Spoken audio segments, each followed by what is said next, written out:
কল্পনা করুন, নবীজির প্রাণপ্রিয় নাতি, যার ঠোঁটে চুমু খেয়েছেন রাসূল নিজ হাতে, তাকে কি এভাবে তৃষ্ণার্ত রেখে হত্যা করা যায়? ইতিহাসের এক ভয়ঙ্কর দিন, ৬১ হিজরির ১০ মহররম। স্থান ইরাকের কারবালা।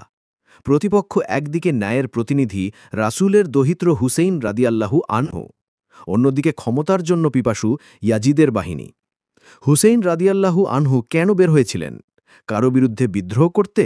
না, ইয়াজিদ খলিফা হওয়ার পর মুসলিম উম্মার নেতৃত্ব হয়ে যায় দুর্নীতিগ্রস্ত। হুসাইন ইয়াজিদকে বায়েত দিতে অস্বীকার করেন, কারণ ইসলামের নেতৃত্ব একজন ন্যায়ের প্রতীক হতে হবে, নষ্ট রাজনীতির অংশ নয়। কুফাবাসীরা চিঠি পাঠিয়ে তাকে আমন্ত্রণ জানায়। তিনি পরিবার ও সাহাবীদের নিয়ে রওয়ানা হন। কিন্তু কুফা যাওয়ার আগেই ইয়াজিদের সেনাপতি উবায়দুল্লাহ ইবনে জিয়াদ তার পথ রুদ্ধ করে কারবালায় তাঁবু গাড়ায়। সেই মরুভূমিতে ৩ দিন পানি না পেয়ে শিশুর কান্না, মায়ের বুক খালি, আর ইমামের চোখে শুধু একটিই আশায় সত্য বিজয়ী হোক।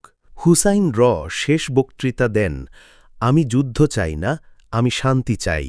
আমি ন্যায়ের পথে আছি, কারো সম্পদ বা রাজত্ব চাই না।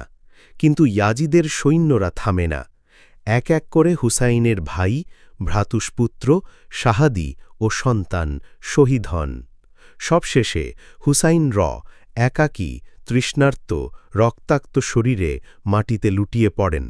আপনি জানেন, তাকে শহীদ করার পর তার মাথা কেটে নেওয়া হয়, আর নবীজির এই নাতির মাথা নিয়ে যাওয়া হয় ইয়াজিদের দরবারে। কারবালা ইতিহাস নয়, এটি এক চিরন্তন পাঠ, যেখানে প্রতিটা মুসলমান শিখতে পারে সত্যের পথে কিভাবে দৃঢ় থাকতে হয়, কিভাবে ত্যাগ করতে হয়, আর কিভাবে ঈমান বাঁচাতে হয়।